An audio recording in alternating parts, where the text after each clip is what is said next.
Halo semuanya, selamat datang di Bukan Bincang Biasa Plus DHK Podcast. Bersama saya, Aufa Azizah Putri, selaku moderator yang akan memandu pembahasan kita kali ini. Episode kali ini, kita akan membahas topik yang sudah sangat familiar dan mungkin bikin sebagian orang itu merasa ngeri-ngeri sedap nih. Karena kita akan membahas topik terkait judi online. Pasti kita semua sudah tahu ya, bahwa judi online ini dilarang keberlakuannya di Indonesia. Namun meskipun dilarang, ternyata judi online tuh masih diminati oleh masyarakat Indonesia. Oleh karena itu, kita akan mengupas tuntas terkait judi online bersama narasumber spesial kita. Hari ini kita kehadiran ada Mas Aldi dan Barati. Halo Mas Aldi dan Barati. Halo, Apa? Halo. Apa kabarnya Mas, Mbak? Baik. Alhamdulillah. Udah semangat ya Mas Mbak untuk membahas topik judi online nih. Ayo, mari kita mulai. Ayo kita mulai. Baik. Terima kasih ya Mas sudah bersedia dan Mbak Rati juga sudah bersedia menjadi narasumber dan membagikan berbagai informasi pada hari ini. Sebagai informasi bahwa topik pembahasan podcast kali ini adalah judi online apakah untung atau buntung. Nah, untuk teman-teman pendengar podcast Bukan Bincang Biasa Plus, dengarkan podcast ini hingga akhir ya supaya mendapatkan insight yang berharga. Baiklah, tanpa berlama-lama lagi, mari kita masuk ke pembahasan utama pada hari ini. Oke, Mas Aldi dan Mbak Rati, banyak orang mungkin sudah pernah dengar yang Mas Mbak terkait judi online. Tapi mungkin dari Mas Aldi sama Mbak Rati, apakah bisa dijelaskan terlebih dahulu Mbak terkait bagaimana sih judi online itu dan konsep judi online? Mungkin dipersilakan Mas Mbak. Oke, makasih Alfa. Jadi judi online itu ya sebenarnya semua bentuk permainan taruhan ya. Cuma ini kan dilakukan lewat internet sekarang. Nah, jadi sama sebenarnya sih kayak judi biasa. Sebenarnya orang tuh bertaruh mempertaruhkan sejumlah uangnya, nggak tahu hasilnya apa. Nah, cuma sekarang itu dilakukan lewat internet dan melalui berbagai permainan dan aktivitas.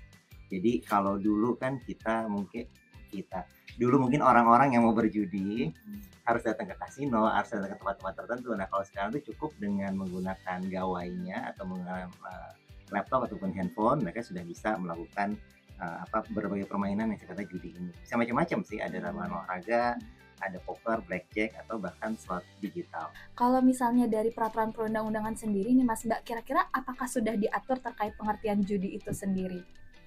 Kalau dari kita Undang-Undang Hukum Pidana ya atau KUHP itu ada sih di pasal 303 ya, boleh saya bacain ya. Judi adalah tiap-tiap permainan yang umumnya terdapat kemungkinan untuk untung karena adanya peruntungan atau karena pemainnya mahir dan sudah terlatih. Nah, terus tambahin dikit ya Mbak Deni bilang. Nah, terus juga sekarang itu kan ketika kita di era digital atau kita menggunakan internet kan sebenarnya sangat penting banget untuk kita tahu ketentuan dan syarat-syarat penggunaan itu seperti apa. Nah, biasanya itu kalau situs-situs permainan yang katakanlah indikasinya adalah judi online, mereka tuh terms and conditions-nya ini nggak terlalu jelas. Jadi bahkan kadang-kadang kita nggak bisa tahu nih ini sebenarnya ini tuh aplikasi atau website dari negara mana sih gitu kan, tiba-tiba kok muncul, karena emang sering banget nih permainan-permainan yang kayak gini tuh munculnya adalah dari iklan. Oke, jadi penting ya untuk para pendengar agar selalu berwaspada dalam memanfaatkan kemajuan perkembangan teknologi di internet. Jika memang ada tawaran yang mungkin terdengar terlalu bagus atau ya indikasi itu menawarkan aktivitas yang terlalu berlebihan dengan hal-hal yang mudah, mungkin itu menjadi indikasi judi online ya Mas Mbak ya. Atas hal ini bagaimana sih pandangan sebenarnya kalau dari Mas Aldi dan Mbak Rati terkait penegakan hukum yang ada di Indonesia terkait judi online ini sendiri Mas Mbak?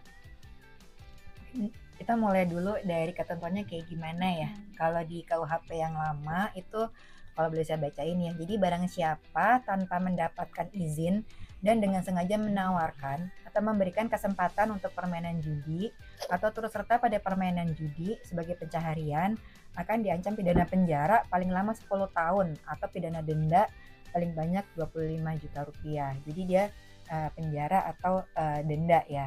Nah, kemudian barang siapa yang menggunakan kesempatan untuk bermain judi dan ikut serta permainan judi yang diadakan di jalan umum atau di pinggiran maupun tempat yang dapat dimasuki oleh khalayak umum, kecuali ada izin untuk mengadakan itu, akan diancam juga dengan hukuman penjara paling lama 4 tahun atau denda paling banyak 10 juta rupiah.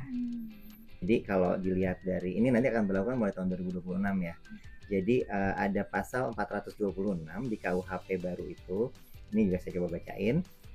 Dia ngatur bahwa setiap orang tanpa izin menawarkan atau memberikan kesempatan untuk bermain judi atau turut serta dalam perusahaan perjudian dan turut serta menjadikan permainan judi sebagai mata pencaharian dapat dipidana dengan pidana penjara paling lama 9 tahun atau pidana denda paling banyak 2 miliar rupiah.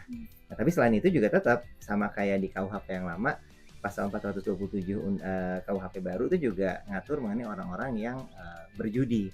Jadi ada pidana juga di pasal 427 tadi itu, setiap orang yang menggunakan kesempatan main judi yang diadakan tanpa izin dipidana dengan pidana penjara paling lama 3 tahun atau pidana dendanya paling banyak itu 50 juta rupiah.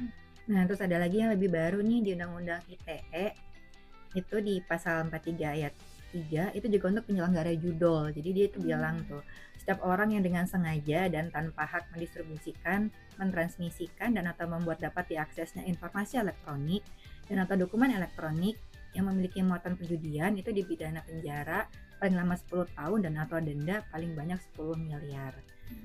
Jadi kalau dilihat malah sebenarnya yang undang-undang ITE ini yang paling berat ya tinggal ininya, karena mungkin sejalan sama tadi yang kita diskusiin bahwa kalau judi konvensional kan ada batasan-batasannya lah, dalam arti orang kan susah datangnya dan seterusnya. Tapi begitu judi online ya jangkauannya tidak terbatas, sangat mudah, jadi sebenarnya wajar juga memang ya jadinya sanksi pidananya, ancaman pidananya itu boleh dibilang yang paling berat.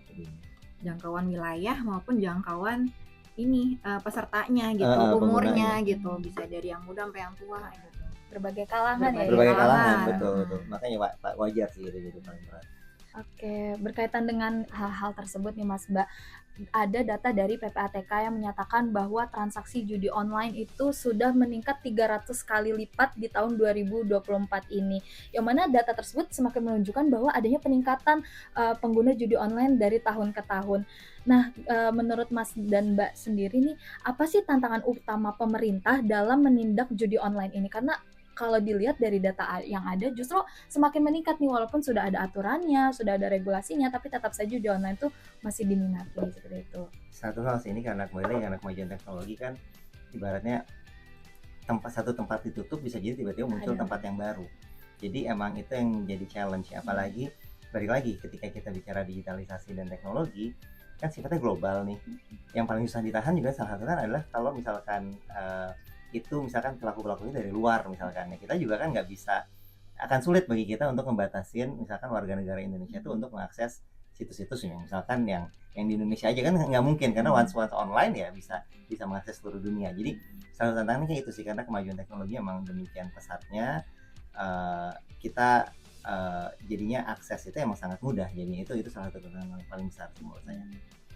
Itu juga karena dia merupakan lintas batas ya, jadi bisa jadi tuh si penyelenggara judulnya tuh kan dari luar negeri ya, terus dia pakai VPN. Nah misalkan aparat penegak hukum di kita juga mungkin belum bisa gitu ya dengan secepat itu, ketika misalkan si penyelenggara ini berubah IP mereka dan kita baru mau ngetek di sini udah pindah lagi kayak gitu-gitu sih. Jadi emang kemajuan teknologi ini sangat ya itu membantu si para penyelenggara judul ini bisa menyembunyikan di mana aktivitas yang sebenarnya mereka berada, seperti itu. Nah, balik lagi sebenarnya tantangannya emang sangat luar biasa sih, tapi makanya kalau menurut saya ini memang makanya kenapa jawabannya emang harus ada kolaborasi sih antar berbagai pemangku kepentingan ya. Nah ini pemerintah juga kan berbagai kementerian sudah terlibat gitu kan, baik yang di sektor keuangan ataupun di sektor lainnya gitu kan, sampai menurut saya juga pelaku industri juga harus dilibatkan tentunya dalam hal ini. Jadi emang kolaborasi lah yang harus dilakukan, karena ini sudah tidak hanya fenomena pelanggaran hukum aja, tapi juga jadi fenomena sosial sih jadinya. Makasih banyak sekali Mas Aldi dan Mbak Rati. Mungkin sebagai penutup nih Mas Aldi dan Mbak Rati, ada sedikit closing statement kepada para pendengar untuk supaya lebih berhati-hati nih dalam memanfaatkan perkembangan teknologi, utamanya agar menghindari jebakan judi online itu sendiri. Mungkin boleh Mas Mbak? Sebenarnya sih lebih ke tadi sih, hati-hati selalu, perkembangan teknologi itu udah sedemikian pesat, kita coba manfaatkan hal yang sifatnya positif dari situ. Tapi kembali lagi, secara umum tuh kan yang terjadi di dunia nyata juga terjadi di dunia digital.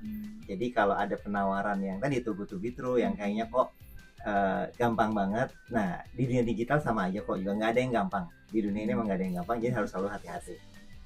Oke, makasih Mas. Paling tadi sih sesuai sama temanya, jadi judul itu hal yang buntung ya, bukan untung, itu aja sih. Oke, sudah terjawab ya para pendengar, kalau misalnya judi online itu untung atau buntung, jawabannya adalah mungkin buntung. Ya. Baik, terima kasih banyak sekali lagi kepada Mas Aldi dan Mbak Rati atas banyak informasi yang kita dapatkan hari ini terkait judi online. Artinya jika bisa saya simpulkan bahwa judi online itu memang harus diwaspadai oleh seluruh masyarakat Indonesia, yang mana dalam hal ini artinya lebih baik nih masyarakat menabung daripada harus mempertaruhkan masa depan. Namun sebelum menutup podcast kali ini, saya izin menyampaikan juga nih sebuah pantun ya Mas Bang. Oke, berkemah sambil menyalakan api. Cakep. Jangan lupa berhati-hati. Cakep. Untuk apa mempertaruhkan hal yang tidak pasti? Judi online bukanlah solusi. Iya. Terima kasih banyak Mas Aldi, terima kasih banyak Mbak Terima kasih, Rati. Alfa. Akhir kata, saya selaku moderator pamit undur diri. Terima kasih atas perhatian dan kesempatannya. Sampai jumpa pada kegiatan selanjutnya. Bye-bye.